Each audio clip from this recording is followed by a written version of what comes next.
Hey, Steve Stine from Guitar Zoom here. Today we're going to be talking about some things that you can do to help yourself if you're an intermediate guitar player and you feel like you're kind of stuck in a rut. I've got 4 things that I want you to think about. So number 1 is breaking through plateaus. This is a really common one where a person's been playing for a while and you keep feeling like you're getting stuck in certain places and it's hard to get past those. One thing is using what we call here at Guitar Zoom. We have what's called a Guitar Zoom Academy, where we have one-on-one instruction with all kinds of different things developed to help students specifically get past these plateaus. And we use what's called SMART goals. So if you've ever heard of SMART goals, basically what you're doing is you're trying to set specific achievable goals in a certain amount of time. So instead of just saying, I want to get better or I want to learn, how to solo or something like that, you think about specific things that you need to work on and you give yourself a certain amount of time, a reasonable amount of time, but a certain amount of time to develop these things. So for instance, I want to learn how to play this solo in the next month,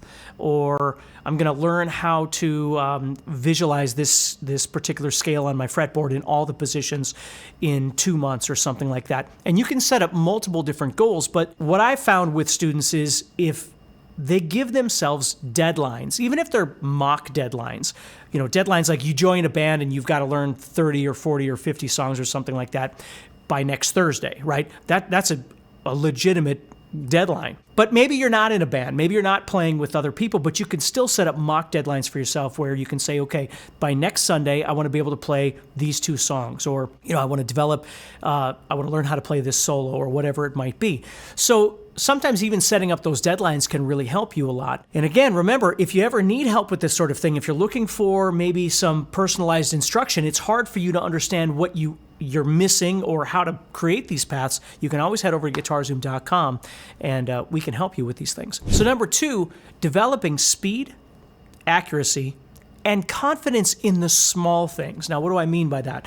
Well, speed is a pretty obvious one. People get stuck on this thing of like, I don't want to be a shredder, or, there's more feel in one note than 1,000 notes, and those things may or may not be true to you. That's perfectly fine. But the reality is when you're actually going to play music or you're going to improvise solo, you're always dealing with subdivision, right? If your song is running 130 beats per minute, it's not like all you're doing is playing whole notes for the entire song.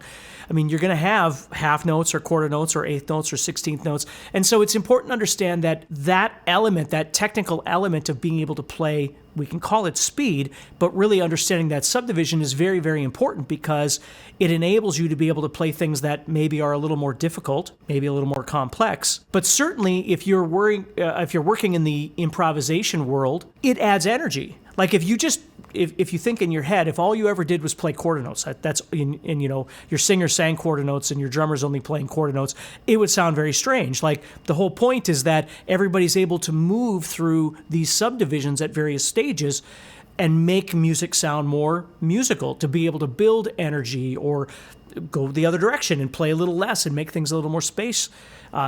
These are all great things. But being reasonable about that, not just saying, I don't want to shred, therefore I don't want to practice anything of a technical capacity or a speed thing. That's just silly. I mean, you want to try and work on those things. So developing your speed, developing your accuracy, when you do play something, trying to make sure that you've spent enough time really articulating it and figuring out all the specifics of what it is that you're trying to do so it sounds the best that you can play it. Not just can I get from point A to point B to finish this to move on to the next thing, but can I really make this sound and feel the way it's supposed to sound and feel? And then confidence in the small things. What I mean by that are things like bending, vibrato, slides. There's all kinds of different things like that. But really having confidence when you go to play something, whatever it might be. If you go to do a bend or a vibrato or a lick or whatever it might be, being able to execute that in a way that feels good and sounds good and makes you feel more confident. Because sometimes we get so wrapped up in things like scales and all of these different things, which is important, but we forget that sometimes it's the little things that we do that really can sell the authenticity of the music that we're trying to play. So learning how to use a metronome, right, for more of the technical things. Learning different techniques like alternate picking or string skipping or economy picking or legato playing or whatever it might be. These are all things that fit into this category. So the third category I would talk about is creative practice.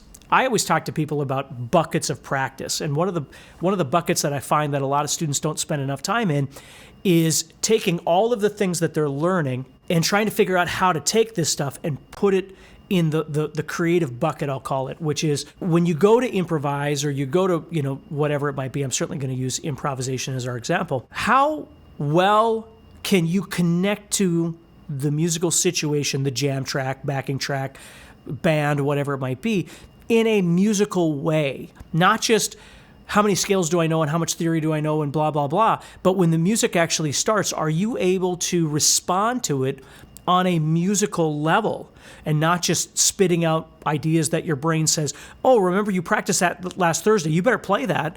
Oh, you were working on that speed thing, you better throw that in there. And you're not really listening to the music and trying to figure out how to respond appropriately to this musical situation that you're in. So practicing the creative aspect of your playing is really, really important to do, whether it's a daily thing or you've got it on a weekly schedule or whatever. But I think that's really important too. And then the fourth one, the last one, might be expanding your music theory knowledge. A lot of people might learn something like, what the major scale is on the guitar, but they don't really understand what the major scale is or how chords are derived from that major scale, or knowing maybe where the notes are on your fretboard, or understanding a mode, or whatever it might be that connects to where you are in your musical journey. Practical music theory, I always call it, right? Not just music theory for music theory's sake, which there's nothing wrong with. But for me, even more important is finding music theory that relates to who you are as a player, what you're trying to accomplish, and how it can fit into that. I just had a conversation with a gentleman a few days ago, and he was telling me, he joined the academy, and he was telling me about how the things that he wants to learn and the things that he struggled with. And then we talked about music theory, and he's like, I've been playing for 30 years and I've never found a use for the circle of fifths. Now that may or may not, in his world, that's certainly true, right? Although, as an instructor, I might be able to show him the benefit of that, maybe if it fits into his journey in some way, but maybe not. So my point is that for somebody, that circle of fifths might become really, really important to them, where somebody else doesn't even see the purpose of it. If you're learning how to play Slayer and you want to, play music, or you want to write your own music that's Slayer inspired, you're probably not using the circle of fifths very often, right? There's other music theory things you might be focusing on, like exotic scales or something like that. And then, of course, all of the speed accuracy stuff that we were talking about. That might be more relative to who you are as a player. Where if you're more of a jazz player, for instance, you might find a lot more use in practical music theory that you can use for your comping and your improv and that sort of thing. So just something to think about a little bit. Those four things. Number one, breaking through your plateaus. Number two, developing speed, accuracy, and confidence in the small things. Number three, creative practice, the creative bucket, if you will. And then number four, expanding your music theory knowledge. Okay, and that would certainly include your fretboard as well, being able to understand more about what's happening on your fretboard. So do me a favor, you can always leave a comment and let me know if there's anything that I can help you with, if there's any videos that you'd like me to make, and also if you head over to guitarzoom.com, check out our academy, and I'd like to hear about it.